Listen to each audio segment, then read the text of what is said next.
Preparing for a proposal or dissertation defense can be nerve-wracking for many students. And trust me, I have heard it all from students, from saying, I have made my children listen to me repeat my defense several times so I can prepare for today. Others have said, I have been preparing for months just to calm my nerves. So, if you're in that situation, trust me, you're not the only one. My name is Dr. Rolanda Anderson, and I have served for many years in doctoral defenses. And so I'm here to tell you the honest truth today that you will absolutely never know exactly the questions that you're going to be asked that day, even if you're given a cheat sheet of some questions that you might be asked. But I will tell you this, the most common areas that the questions will come from is the methodology, the framework section, and the trustworthy section. Let me start with discussing the methodology. Here is where it can get tricky. If the methodology section is not clearly explained during your defense, that will set the tone for the entire defense. If you're not clear, it can be a train wreck. However, if you can clearly convey your methodology section, then in many cases, it will dictate a smooth defense.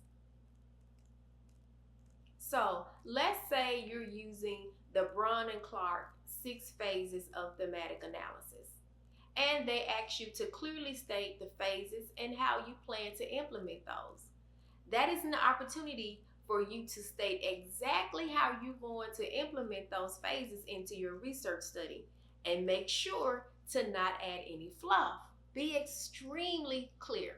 The next set of questions may come from your framework. They may ask you to explain parts of the components within your framework and how it is guiding your study. They may also ask what other frameworks did you consider but did not choose and why. The third group of questions will probably come from your trustworthiness section, and they want to know how credible is your data. One of the common questions they may ask is, how are you going to validate that the information that you received in your transcripts is accurate? One of the common things that students do is member checking. That's when you provide your participants with their transcript, and you can do this either over Zoom or some type of virtual situation, or you can do it over the phone and just go back and forth to make sure that this is what they said to verify that this is what they said during your interview sessions with them.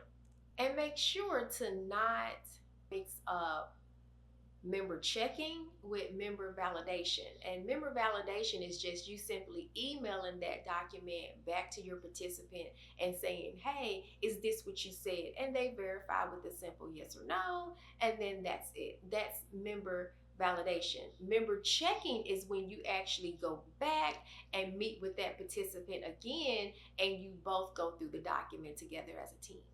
So make sure that when you're asked questions about trustworthiness, you're ready.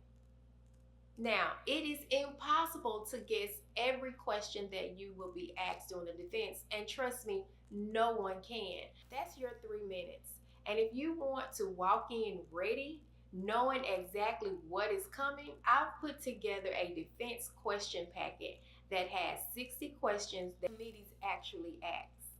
The link is in the description below, so please go and grab it. Also, don't forget to like and subscribe.